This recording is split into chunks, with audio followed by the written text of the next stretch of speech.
এখানে যে চিত্রটি দেখছি যে এখানে এই মুহূর্তে কিন্তু আমরা যে চিত্রটি দেখছি যে হসপিটাল থেকে এই ইনস্টিটিউট থেকে বলা হয়েছে যে অনেকেরই আসলে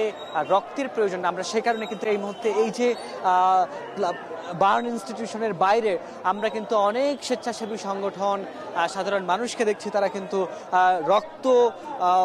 সংগ্রহের এখানে চেষ্টা করছেন এবং অসংখ্য মানুষও কিন্তু এখানে আমরা দেখছি যেসব রক্তের প্রয়োজন সেই রক্ত কিন্তু তারা এখানে সংগ্রহের চেষ্টা করছেন। অনেকেই বিভিন্ন স্কুল কলেজ বিশ্ববিদ্যালয়ের শিক্ষার্থী সহ সাধারণ মানুষ তারাও কিন্তু এখানে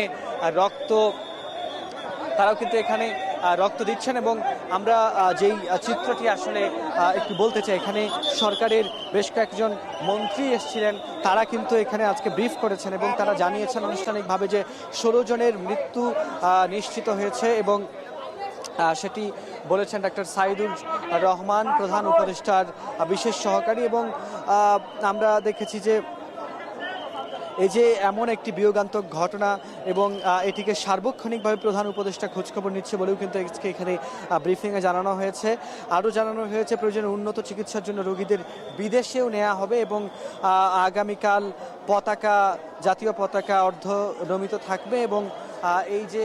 ঘটনাটি যে ঘটেছে সেটির জন্য সুষ্ঠু তদন্ত করা হবে। এবং আমরা এই ঘটনা ঘটার পর থেকে যে চিত্রটি আমরা এখানে দেখেছি যে একের পর এক অ্যাম্বুলেন্স কিন্তু এই রাজধানীর যে বার্ন ও প্লাস্টিক সার্জারি ইনস্টিটিউট আছে সেখানে কিন্তু আমরা একের পর এক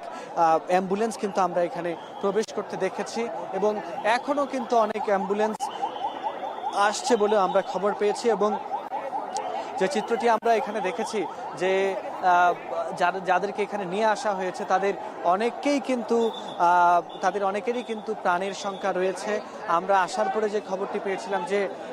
মোট 3 জন মারা গিয়েছিল, কিন্তু পরবর্তীতে আমরা ব্রিফিংয়ের মাধ্যমে একটু পরই আরও খবর পেলাম যে 16 জনের মোট মৃত্যু হয়েছে এই রাজধানীর উত্তরার দিয়াবাড়িতে যে বিমান বিধ্বস্তের ঘটনা হয়েছে এতে। এবং এই ঘটনায় কিন্তু আমরা দেখছি যে এই মুহূর্তে বাংলাদেশ ইসলামী ছাত্র শিবিরের ঢাকা বিশ্ববিদ্যালয় শাখার যিনি সভাপতি SM ফরহাদ সহ এবং ছাত্র দলের আমরা নেতৃবৃন্দ তারাও কিন্তু এখানে রয়েছেন। ছাত্র দলের প্রেসিডেন্ট সেক্রেটারিকেও আমরা এখানে ঘটনার শুরু থেকে আমরা দেখেছি, তারাও কিন্তু এখানে নানাভাবে সেবা দেওয়ার চেষ্টা করছেন। এছাড়া আইন শৃঙ্খলা রক্ষাকারী বাহিনী, র্যাব, আনসার যারাই রয়েছেন প্রত্যেকে কিন্তু আমরা দেখছি এখানে যে একটি উৎসুক জনতার যে ভিড় সেটিকে সামাল দিতে এবং যেসব রুগীকে নিয়ে আসা হচ্ছে তাদেরকে যেন সঠিকভাবে কোনো প্রকার বিঘ্ন ছাড়াই যেন তাদেরকে ভেতরে জরুরি বিভাগে নিয়ে যাওয়া সম্ভব হয়, সেই জন্য কিন্তু এখানে আমরা প্রত্যেককেই খুব তৎপর দেখছি। এবং এই যে ছুটোছুটি সেটি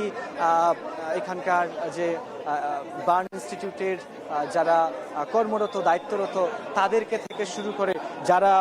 আছেন প্রত্যেকেই কিন্তু আমরা দেখেছি, পুলিশ,